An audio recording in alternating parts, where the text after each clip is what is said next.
So இந்த page மட்டும் ஒரு வாட்டி ரீகேப் பார்ப்போம். டெல்லி சுல்தானியத்திற்கான தோற்றத்திற்கான முக்கிய காரணம் யாருன்னா முகமது கோரி.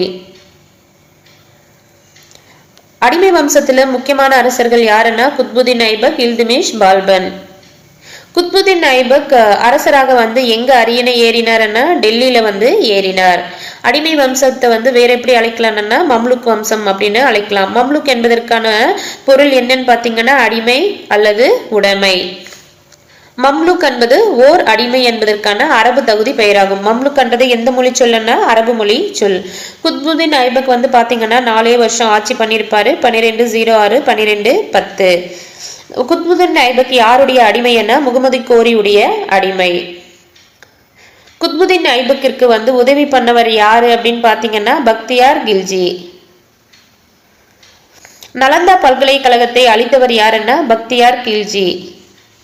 யுவான் சுவாங் வந்து எந்த நாட்டு பயணின்னா சீன பயணி. குத்புதீன் ஐபக் வந்து லாகூர்ல எந்த வருடம் இறந்துடுறாருன்னா 12/10 வந்து இறந்துடுறாரு. எதனால இறந்துடுறாருன்னா விளையாட்டின் போது நிகழ்ந்த விபத்து. என்ன விளையாட்டு அப்படின்னு பாத்தீங்கன்னா சவுகான் அல்லது குதிரை போலோ. இல்துமிஷ் வந்து பாத்தீங்கன்னா எத்தனை ஆண்டு காலம் ஆட்சி பண்ணியிருப்பாருன்னா 25 ஆண்டு காலம் வந்து ஆட்சி பண்ணியிருப்பாரு. இவர் யாருடைய அடிமைன்னா குத்புதீன் ஐபக்கினுடைய அடிமை. பண்டகன் என்பது யாருன்னா இராணுவ அடிமைகள். இல்துமிஷ் வந்து யாருடைய அடிமைன்னா சம்சுதீன் இல்துமிஷ் யாருடைய அடிமைன்னா குத்புதீன் ஐபக்குடைய அடிமை. சேம் டைம் வந்து குத்புதீன் ஐபக்கினுடைய மருமகனும் கூட. இல்துமிஷ் வந்து குத்புதீன் ஐபக்கினுடைய மகன் யாரை தடுத்து ஆட்சி கட்டில ஏறினாருன்னா ஆரம் ஷாவை தடுத்து. ஆரம் ஷா வந்து யாருடைய மகன்னா குத்புதீன் ஐபக்கினுடைய மகன். பண்டகன் என்ற சொல்லுக்கான பொருள் வந்து படை அடிமை. ரீகேப் மட்டும் பார்ப்போம்.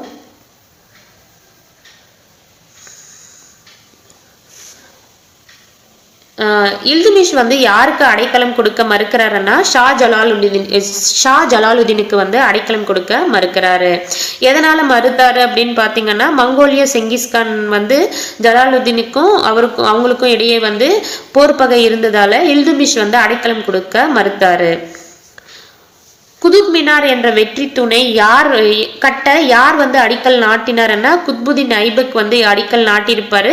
குதுப் மினார் வெற்றி தூணை வந்து கட்டி முடித்தவர் யாருன்னா இல்துமிஷ் வந்து கட்டி முடித்திருப்பாரு. குதுப் மினார் தூணினுடைய அடிகள் எத்தனை அடிகள் உயரம் கொண்டதுன்னா 243 அடி உயரம் கொண்டது. சுல்தான்கள் வந்து எந்தெந்த நாணயங்களை வெளியிட்டாங்கன்னா செப்பு வெள்ளி நாணயங்களை வந்து வெளியிட்டாங்க. இல்துமிஷினுடைய மகள் பெயர் என்ன ரஷ்யா. ஸோ இல்துமிஷ் இறந்த பிறகு அதுக்கப்புறம் நிறைய பேர் வந்து வந்திருப்பாங்க. ஸோ ரஷ்யா வந்து ஒரு 4 வருஷம் வந்து ஆட்சி புரிஞ்சிருப்பாங்க. 1266 வந்து யார் வந்து தில்லி ஆட்சியை கைப்பற்றுறாங்கன்னா கியாசுதீன் பால்பன். இவருடைய பெயர் என்ன அப்படின்னு பாத்தீங்கன்னா உலுக்கான். இவர் வந்து நயிப் இ முல்க் என்ற பட்டத்தையும் வந்து சூட்டிக் கொள்றாரு. நயிப் இ முல்க் என்ற பட்டத்தை சூட்டிக் கொண்டவர் யாருன்னா பால்பன். பால்பனுடைய ஆட்சி காலம் வந்து 1266 இருந்து 1287. பால்பன் வந்து டெல்லியை சுற்றி இருக்கக்கூடிய பகுதிகளையும் தோவாப்புலையும் நிகழ்த்திய தாக்குதல்களை பற்றி யார் வந்து குறிப்பிட்டிருக்காங்கன்னா பரணி வந்து குறிப்பிட்டிருக்காரு. ஸோ பால்பன் நடத்திய தாக்குதலை பற்றி பரணி குறிப்பிட்டிருக்காரு. பால்பன் பரணி அந்த ரைமிங்லேயே ஞாபகம் வச்சுக்கோங்க. ரஷ்யா சுல்தானா வந்து 1236 இருந்து 1240 வரைக்கும் 4 வருஷம் வந்து ஆட்சி புரிஞ்சிருப்பாங்க. ரஷ்யா வந்து குதிரை மீது ஆண்கள் சவாரி செய்வது போல் கையில் வில்லம்புடன் அரச பரிவாரங்கள் சூழ ரஷ்யாவும் சவாரி செய்தார். தனது முகத்துக்கு அவர் திரையிடவில்லை அப்படின்றத பத்தி யார் சொல்லியிருக்காங்கன்னா மொரோக்கோ நாட்டு பயணியான இபன் பதுதா வந்து குறிப்பிட்டிருக்காரு. ரஷ்யா வந்து எந்த அபிசீனிய அடிமைக்கு வந்து உயர்ந்த பதவியை கொடுத்தாங்கன்னா ஜலாலுதீன் யாகுத்துக்கு வந்து கொடுத்தாங்க. ஜலாலுதீன் யாகுத். இதுக்கு முன்னாடி இல்துமிஷ் வந்து யாருக்கு அடைக்கலம் கொடுக்க மறுத்திருப்பாருன்னா ஷா ஜலாலுதீன். ரஷ்யா வந்து உயர்ந்த பதவி யாருக்கு கொடுத்திருப்பாங்க ஜலாலுதீன் யாகுத். அது வந்து பார்த்துக்கோங்க தெளிவா. பால்பன் வந்து என்ன பண்ணியிருப்பாரு குத்தகை இல்லா நிலங்கள் எல்லாம் மக்களுக்கு கொடுத்து அதுல வந்து பயிரிடப்பட்டிருப்பாங்க. குத்தகை இல்லா நிலங்களை வந்து எப்படி சொல்றாங்க மப்ருசி. குத்தகை இல்லாமல் நிலங்கள் கொடுத்தா நம்மளுக்கு எப்படி இருக்கும், அதில் விளைவிக்கிற எல்லாமே ருசியாக தெரியும் அப்படின்ற மாதிரி ருசியாக தெரியும், மப்ருசி அப்படின்றத ஞாபகம் வச்சுக்கோங்க. மட்டும் பார்ப்போம். மேவாரை சுற்றி அடர்ந்த காட்டு பகுதிகளில் வாழ்ந்த மீயோ என்ற இஸ்லாமிய சமூகத்தை சேர்ந்தவர்களை அழித்தவர் யாருன்னா பால்பன்.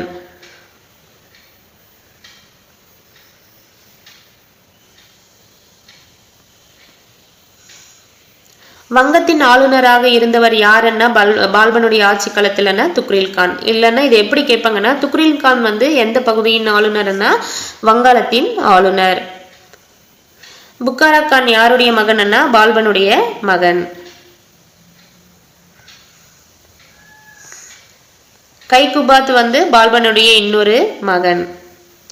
பால்பன் வந்து யார்கிட்ட இருந்து சட்லஜ் நதிக்கு அப்பால் வந்து முன்னேறி வரமாட்டோம் என்ற வாக்குறுதியை பெற்றாருன்னா ஈரான் மங்கோலிய பொறுப்பு ஆளுநரும் செங்கிஸ்கானின் பேரனுமான ஹீலுகான் இருந்து பெற்றார். பால்பனின் விருப்பத்திற்குரிய மகன் யாருன்னா முகமது கான். முகமது கானுக்கு பொறுப்பு ஆளுநர் எந்த இடத்துல பொறுப்பு ஆளுநர் பதவியை வந்து பால்பன் கொடுத்தாருன்னா முல்தான். பால்பன் வந்து எந்த வருடம் இறந்தாருன்னா 1286 வந்து இறந்து போறாரு. பால்பனுடைய கல்லறை எங்க இருக்குன்னா புதுடெல்லியில வந்து இருக்கு. ரீகேப் மட்டும் பார்ப்போம்.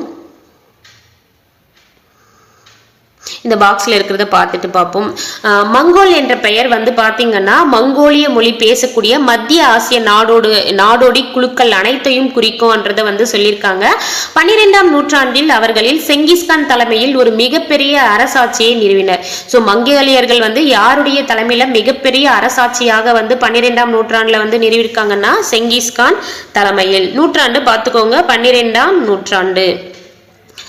12ஆம் நூற்றாண்டுல செங்கிஸ்கான் தலைமையில மங்கோலியர்கள் வந்து மிகப்பெரிய அரசாட்சியை வந்து நிறுவிருக்காங்க. ஸோ கில்ஜிகளுடைய காலகட்டம் என்னன்னு பாத்தீங்கன்னா 1290 இருந்து 1320 வரைக்கும். ஜலாலுதீன் கில்ஜி எத்தனை ஆண்டு காலம் ஆட்சி புரிஞ்சாருன்னா 6 ஆண்டு காலம். 1290 இருந்து 1296 வரைக்கும் ஆட்சி புரிஞ்சாரு. ஜலாலுதீன் கில்ஜி வந்து யாரை வந்து கொன்றதன் மூலயமாக அரசு கட்டில ஏறி இருப்பாருன்னா அதாவது கைகுபாத்தின் மகனான கைமாச வந்து கொன்னுட்டு அரசு கட்டில வந்து ஏறி இருப்பாரு. மங்கோலியர்கள் வந்து யாருடைய தலைமையில மிகப்பெரிய அரசாட்சியை வந்து நிறுவனாங்கன்னா செங்கிஸ்கான் தலைமையில. எந்த நூற்றாண்டுன்னா 12ஆம் நூற்றாண்டு.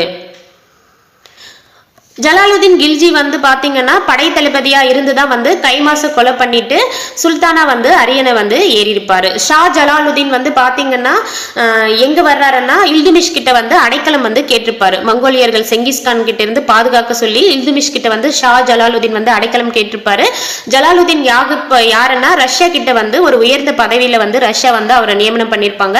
மாலிக் ஜலாலுதீன் என்றது இந்த கில்ஜி வம்சத்துல கைமாச கொலை பண்ணிட்டு கில்ஜி வம்சத்தை தோற்றுவித்தவர் தான் வந்து மாலிக் ஜலாலுதீன்.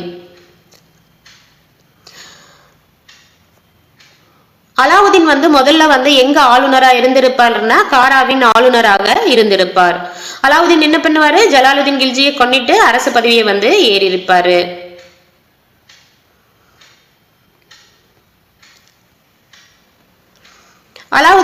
அலாவுதீன் வந்து தேவகிரி மேல எப்ப தாக்குதல் நடத்திருக்காருன்னா 1296, 1307, 1314. குஜராத்ல வந்து அலாவுதீன் எப்ப தாக்குதல் நடத்திருக்காருன்னா 1299, 1300. ராம்தம்பூர் வந்து 1301, சித்தூர் வந்து 1303, மால்வா வந்து 1305. அலாவுதீனுடைய முதல் இலக்காக எது இருந்ததுன்னா தக்காணத்தில் இருந்த தேவகிரி தான் வந்து அவருடைய முதல் இலக்காக இருந்தது. ஸோ அந்த பகுதியை வந்து கைப்பற்றுவதுதான் வந்து அலாவுதீனுடைய முதல் இலக்கு. எதுன்னா தக்காணத்தில் இருந்த தேவகிரி. தேவகிரி கோட்டையை வந்து மாலிக் கபூர் தலைமையில பெரும் படையை வந்து அலாவுதீன் எப்போ அனுப்புனாருன்னா 1307. ஸோ ஆல்ரெடி வந்து தேவகிரி வந்து பார்த்தோம் இல்லையா 1296, 1307 அந்த வருஷம்தான் வந்து மாலிக் கபூர் தலைமையில படையை வந்து தக்காணத்தில் இருக்கக்கூடிய தேவகிரிக்கு தாக்க சொல்லி அனுப்பிச்சிருக்காரு. பிரதாபருத்ரன் வந்து எந்த அரசர்னா வாரங்கலின் காகத்திய அரசர். 3ஆம் வீரவல்லாளன் வந்து ஹொய்சால அரசர். அலாவுதீன் படைத்தளபதி யாருன்னா மாலிக் கபூர். அலாவுதீனுடைய படைத்தளபதி யாரு, மாலிக் கபூர். ஸோ அடுத்து பார்ப்போம். மாலிக் கபூர் வந்து பார்த்தீங்கன்னா தமிழ்நாட்டுக்கும் வந்து வந்திருக்காரு. இவர் வந்து சிதம்பரம், திருவரங்கம் ஆகிய கோயில் நகரங்களையும் பாண்டிய தலைநகரம் மதுரையும் வந்து சூறையாடி இருக்காரு. சூறையாடிட்டு 13-11 ஏராளமான செல்வ குவியலோடு மாலிக் கபூர் வந்து டெல்லியை நோக்கி திரும்புறாரு. ஸோ மாலிக் கபூர் வந்து தமிழ்நாட்டில் எந்தெந்த இடங்களை வந்து சூறையாடி பெரிய செல்வ குவியல்களோட டெல்லிக்கு திரும்பி இருக்காருன்னா சிதம்பரம், திருவரங்கம் ஆகிய கோயில் நகரங்களையும் பாண்டியர் தலைநகரமான மதுரையும் வந்து சூறையாடி நிறைய செல்வங்களோட 13-11 வந்து டெல்லியை நோக்கி திரும்பியிருக்கார். ஒரு வாட்டி ரீகேப் பார்ப்போம்.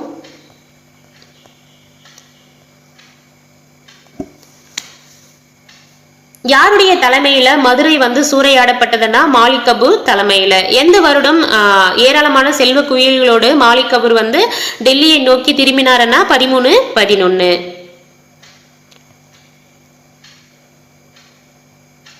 அலாவுதீன் விதித்த வரிச்சுமை வந்து யார் மீது இருந்ததுன்னா செல்வர்கள் மீது தான் இருந்தது, ஏழைகள் மீது அல்ல.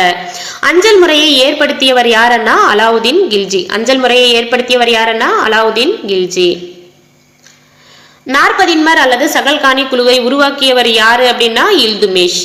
அதை ஒழித்தவர் யாருன்னா பால்பன். ஒற்றர் குழுவை யார் வந்து கொண்டு வந்தாங்கன்னா பால்பன் வந்து கொண்டு வந்திருப்பாரு. ஜலாலுதீன் யாகுப் என்பது யாருன்னு பாத்தீங்கன்னா ஒரு அபிசீனிய அடிமை, ரஷ்யா வந்து நியமனம் பண்ணிருப்பாங்க. அடுத்து வந்து துக்ளக் வம்சம் வரும். இதுவரைக்கும் ஒரு வாட்டி ரீகேப் மட்டும் பார்ப்போம். அலாவுதீன் வந்து பாத்தீங்கன்னா அவருடைய படையில இருக்கக்கூடிய வீரர்களுக்கு வந்து எப்படி கொடுத்தாங்க, கொள்ளையடித்ததுல இருந்து எப்படி கொடுத்தாங்கன்னா பணமாக ஊதியம் வழங்கினார். சுல்தான்கள்ல யாரு வந்து பணமாக ஊதியம் வழங்கிய முதல் சுல்தான் யாருன்னா அலாவுதீன். அலாவுதீன் நம்பிக்கைக்குரிய படைத்தளபதி யாரு மாலிக் கபூர். மாலிக் கபூர் வந்து அலாவுதீன் காலத்துக்கு அப்புறம் வந்து அரசராக பதவியேற்று எத்தனை நாட்கள் மட்டும் வந்து இருந்தாருன்னா 35 நாட்கள் மட்டும் இருந்தாரு. துக்ளக் வம்சத்தை தோற்றுவித்தவர் யாருன்னா கியாசுதீன் துக்ளக். கியாசுதீன் துக்ளக். ஸோ துக்ளக் வம்சம் வந்து அடுத்த வீடியோல வந்து பார்ப்போம். Thank you.